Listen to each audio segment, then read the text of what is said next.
點解你學咗咁多嘅投資理論，但係仍然都係輸錢嘅咧？哇！呢一句咧真係入心入肺啊，係嘛？我諗聽緊嘅你，可能咧90%人啦都經歷過呢個狀況啦，睇咗咁多條 YouTube 片啦，學咗咁多嘅金融知識，交咗咁多嘅學費，點解喺股票市場上面賺錢係咁難嘅咧？大家好，我係啤啤，歡迎咧又翻嚟聽書啦。咁今日我就會同大家分享一本咧幾特別嘅交易心理學嘅經典啊！你哋好多人都曾經提議過我講嘅就係 Trading in the Zone， 賺錢再自然不過。作者 Mark Douglas。咁呢本書嘅特別之處就係在於佢唔係教你點樣去睇嗰啲咩 K 線圖啊，唔係俾你一個咩股票秘笈啊，而係講一個好多人都會忽略嘅問題：點解有啲人可以喺金融市場嗰度持續咁樣成功賺錢啊，但係大部分嘅人就不斷咧咁樣失敗蝕錢嘅咧？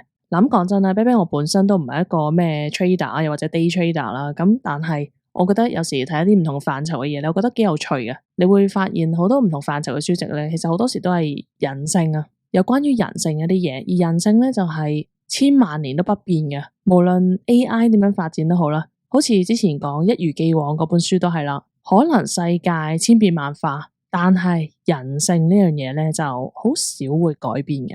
咁而呢本書作者 Mark Douglas 佢經過20幾年做交易顧問嘅經驗，佢就發現啦，成功嘅交易員同其他人最大嘅分別唔係知識，而係兩個字：心態啊！而今日我就會分享部分呢本書嘅精華內容啦。咁而嚟緊幾日我就會同早餐會員嗰邊咧講晒成本書嘅。如果大家有興趣嘅話，你可以自己買本嚟睇下啦，又或者係撳下面條 link 加入會員啦。頻道而家已經累積咗超過100本書嗱，咁我建議咧大家喺 Patreon 嗰度加入噶。YouTube 都可以，咁但係 Patreon 嗰度咧就冇廣告啦，同埋可以背景播放啊。大家記得喺 Patreon 網頁版嗰度加入咗先，跟住咧先再 download Patreon 個 app， 登入翻同一個 email 咧去收聽啦。因為如果你喺 Patreon app 加入咧，咁啊會貴咗噶。Apple 嗰邊咧要收一啲佣金，所以啦，有興趣嘅人咁就喺網頁版加入咗先啦。事不宜遲，我即刻開始今集嘅內容啦。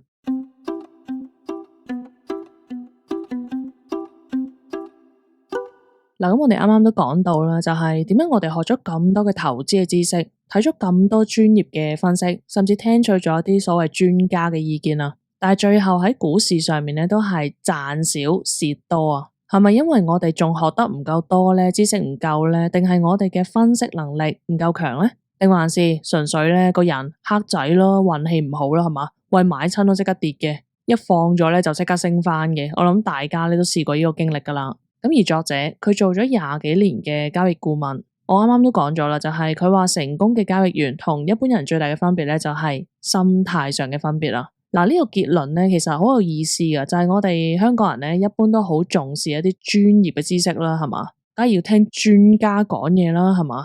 覺得咧學多啲知多啲咧就一定賺到錢啦。咁但係點解咁多好精明嘅人啊，甚至係一啲咧即係所謂嘅金融業嘅專業人士，最後都係輸錢嘅咧？即係莫講話我哋一般嘅散戶啊。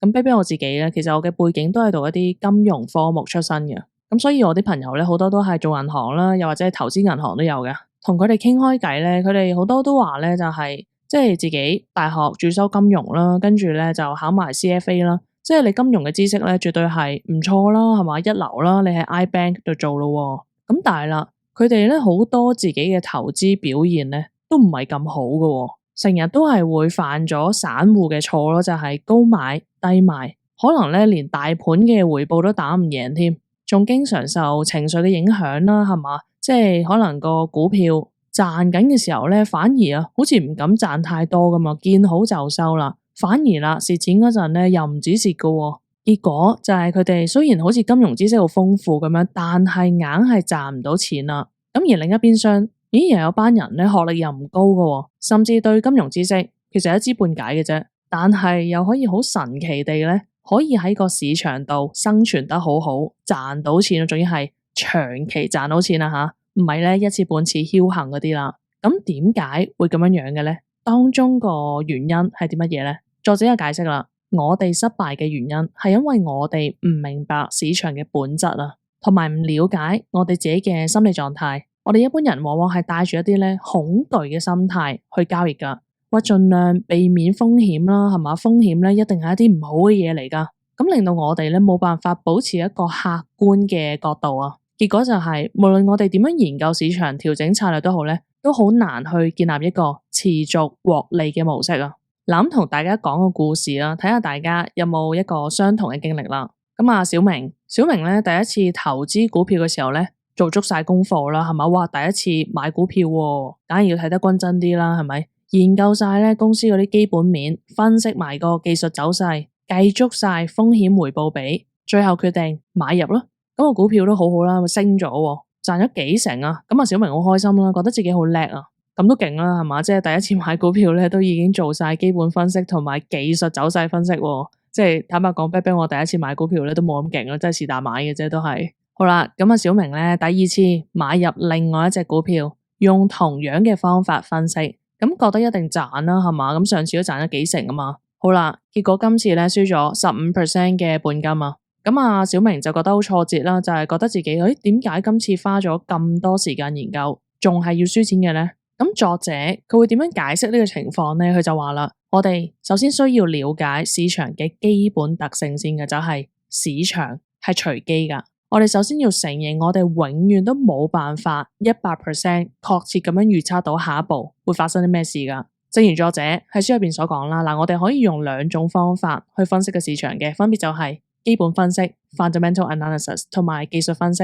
（technical analysis）。咁基本分析就係睇公司嘅財務狀況啦、行業前景啦、經濟環境等等啦。咁技術分析就係我哋咧成日都喺 YouTube 見到嗰啲啦，係嘛？即係畫到個圖咧，即係唔知幾多條線咁樣嗰啲啦，睇一啲咧價格走勢圖表，分析下咧佢哋嘅交易模式啊，個 volume 又點樣樣咧，嗰條線又點樣樣咧，突破咗未咧，即係嗰種啦。嗱，咁兩種方法咧都可以幫到我哋預測可能有利可圖嘅交易啦。可能啊吓，可能呢個字好重要，就係因為好多嘢都係個概率嘅問題。如果我哋唔明白概率嘅呢個概念嘅話咧，咁當我哋個預測失敗咗嘅時候咧，你會變得好沮喪噶，甚至係開始懷疑自己噶。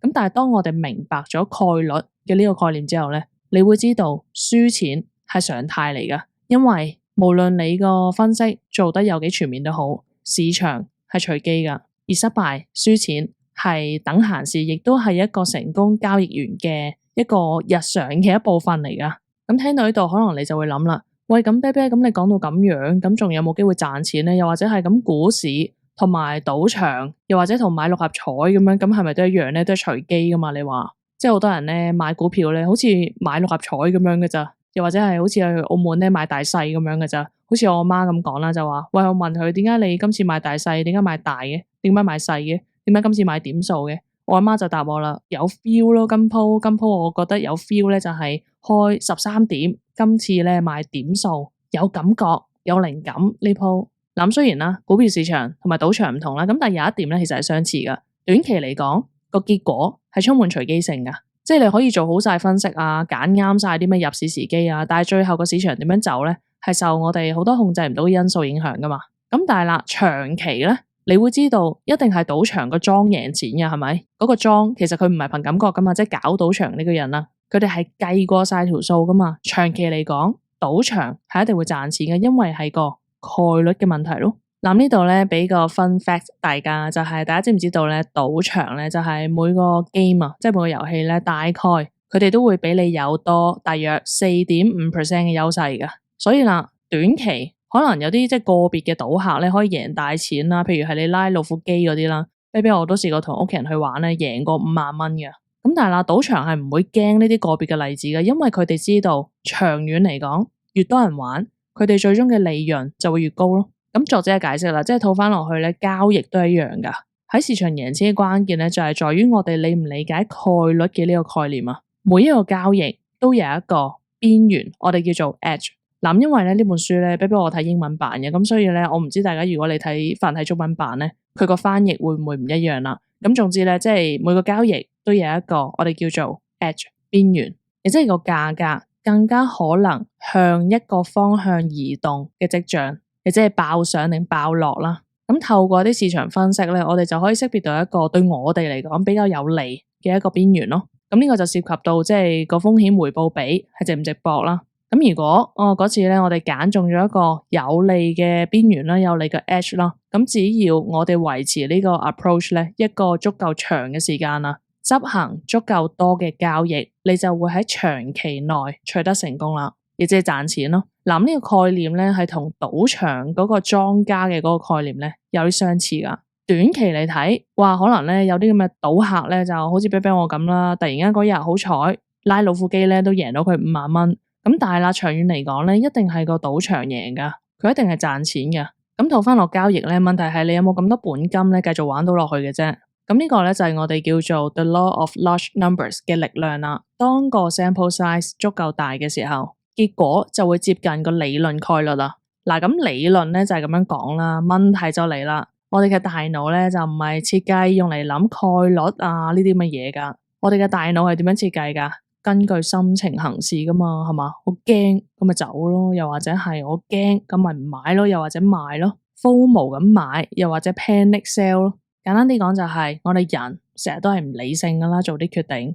咁但係成為一個成功嘅交易員，你就咧要好似一個機械人咁樣啦，要有紀律嘅，而唔係根據我哋嘅心情去做一啲買賣嘅決定。嗱，咁呢樣嘢咧聽到好似好簡單，但係絕對唔係每個人都做到啦。咁而一個現實啲嘅例子咧，去講人嘅心理咧，就係嗱，話說啦，我有一個朋友咧，好好笑嘅。咁我同佢咧去街市買餸啦，佢每一次咧都係堅持啦，去唔同嘅檔口咧去格價噶。就算嘅差價咧，可能得個幾蚊啦，咁佢都話啦，慳得1蚊得1蚊啊嘛，積少成多啊，即係佢嗰啲人嚟噶啦。咁但係奇怪嘅係咧，我呢個同一個朋友啦吓，佢幾年前買咗層樓，咁佢供樓嘅時候咧就完全冇格過個息率噶。直接咧就揀咗一間佢自己比較熟悉嘅銀行啦，萬幾蚊一個月嘅供款，咁個息率咧，即係如果佢格下價嘅話咧，咁可能每個月咧都慳一筆錢嘅，咁但係佢呢啲咧反而就唔計較嘅，所以話咧有時人嘅心理又好似好奇妙啊！我哋成日都喺啲細數上面咧斤斤計較，但係啲大額決定上面咧反而係感性嘅，